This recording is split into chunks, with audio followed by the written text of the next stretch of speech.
Thank you for watching Rundlii Gaming. We'll be doing a video on my top 11 games for the NES.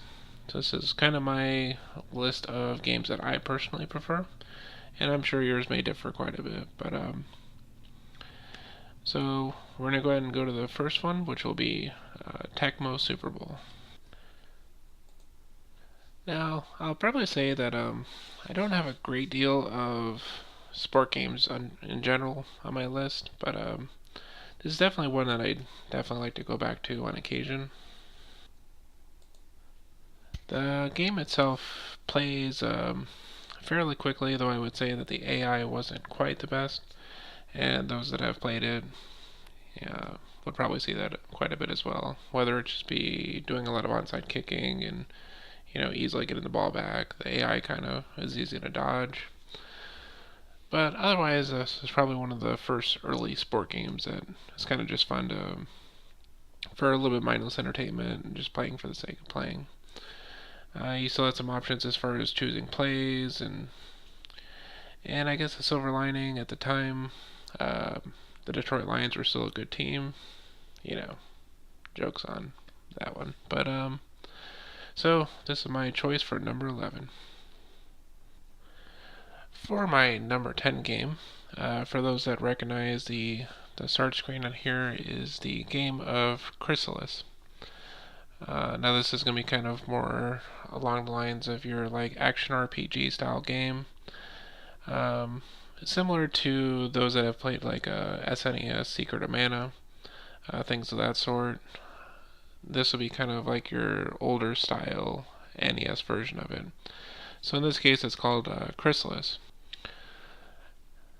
And then this will be the game of Chrysalis, where it's kind of more of an action RPG style game where as you're fighting things, you're going to level up, get new equipment, and so eventually you'll get other types of swords, you'll get some spells.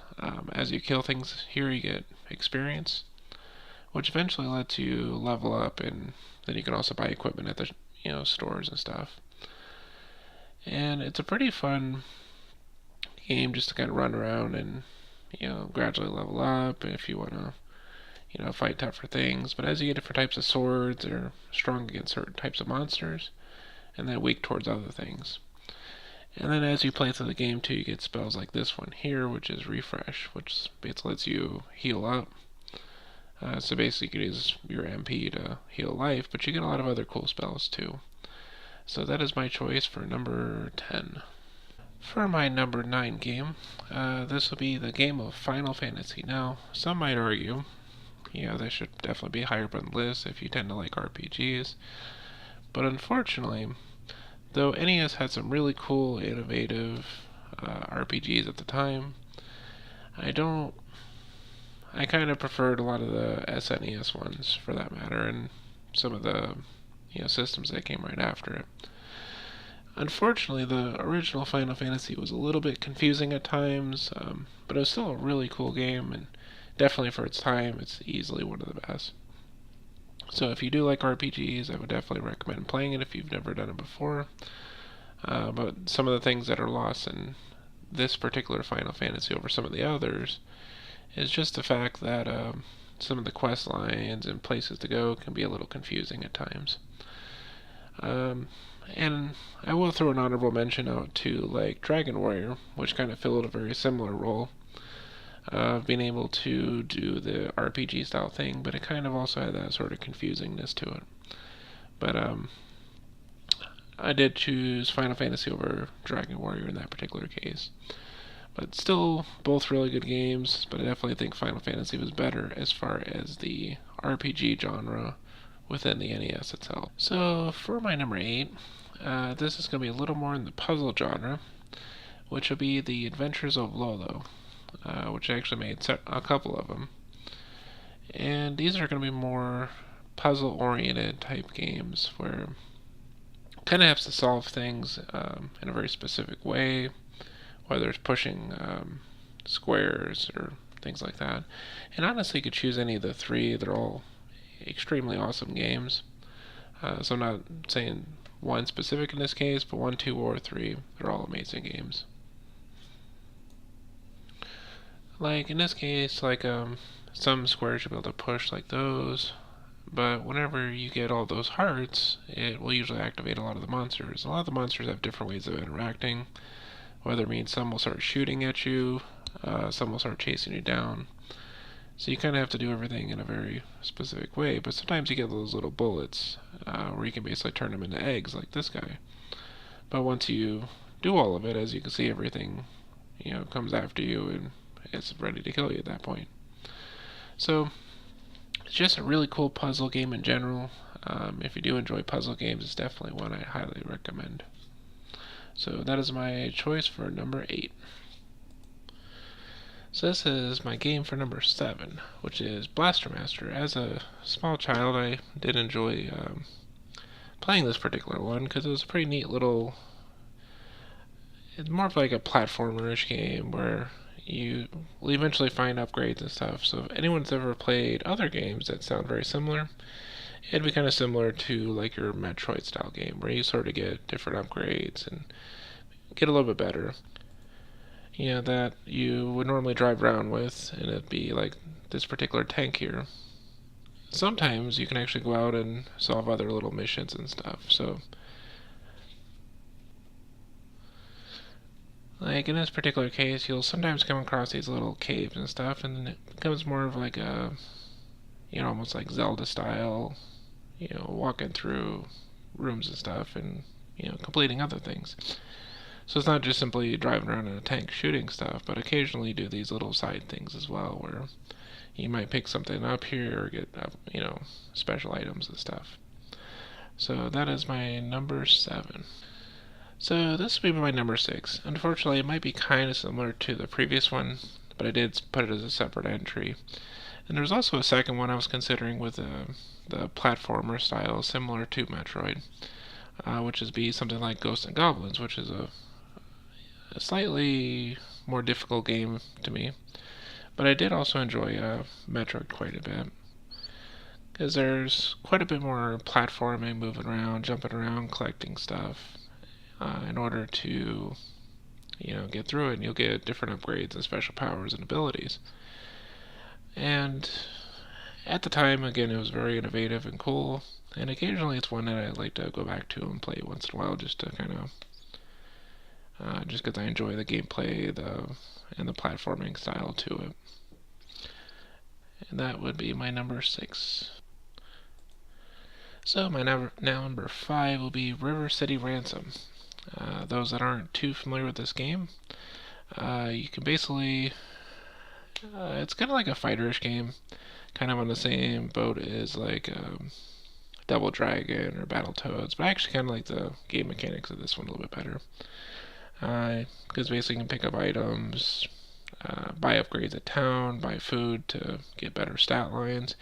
So it's kind of to me, not much in the way of RPG specifically. I mean, I guess it is kind of like building up a character, getting better stats, but it's kind of in that same realm as like action-ish games with a little bit of character building.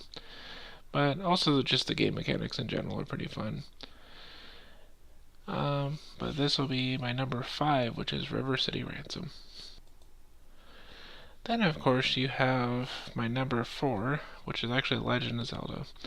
Now, unfortunately, I was having a little trouble choosing between 1 and 2.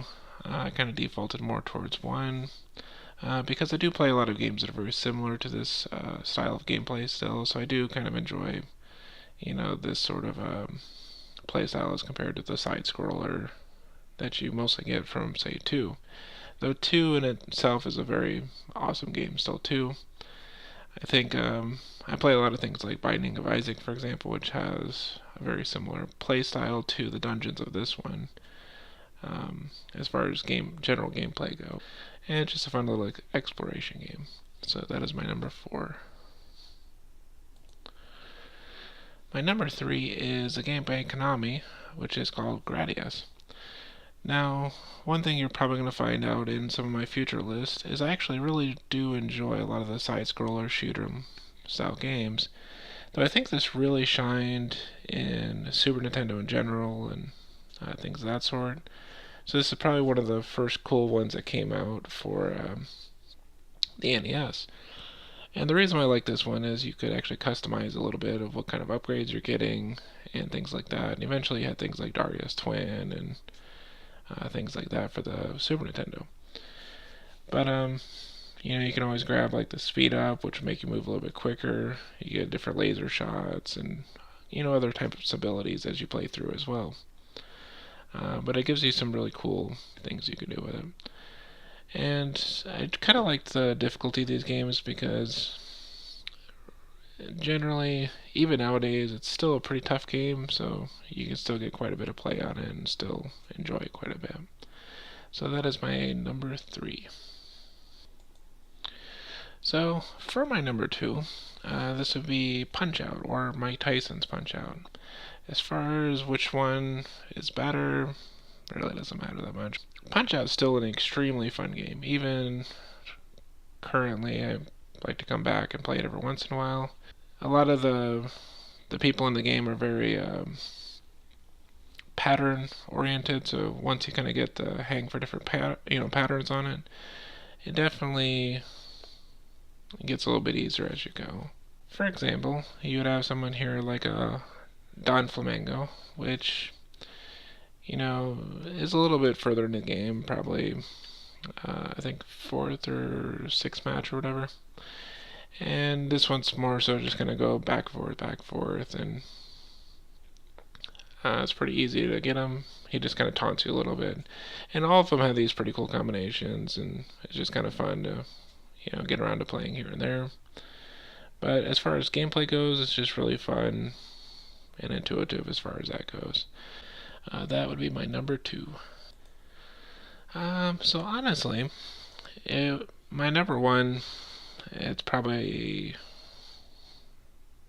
I was pretty sure most would probably already expect this. If you haven't seen it on the other 10, is Mario Brothers 3. Um, Even at this point, playing things like Mario Maker, um, any kind of other platformers, it all, I feel, ties back to these particular games, which is the old Mario Brothers style games. And 3, I feel, was definitely the best as far as NES goes. 1 I kind of liked. 2 I felt was always kind of weird, but it's still Mario-ish. And but 3 was definitely where Mario shined, because I feel if 3 never existed, 1 and 2 wouldn't be looked at, I don't think, nearly as highly as it does, at this particular time, if 3 didn't change things as much as it had. So this is pretty much going to be my top 11 for NES games. If you enjoyed this particular list, or maybe you disagree with which game should be on the top 10 or 11, or perhaps you just like some other games, or you kind of wonder why I didn't include any other specific games, you can always mention in the comments below. If you did enjoy it, you can like, subscribe. Otherwise, thank you for watching Rundlii Gaming, and you have a good day.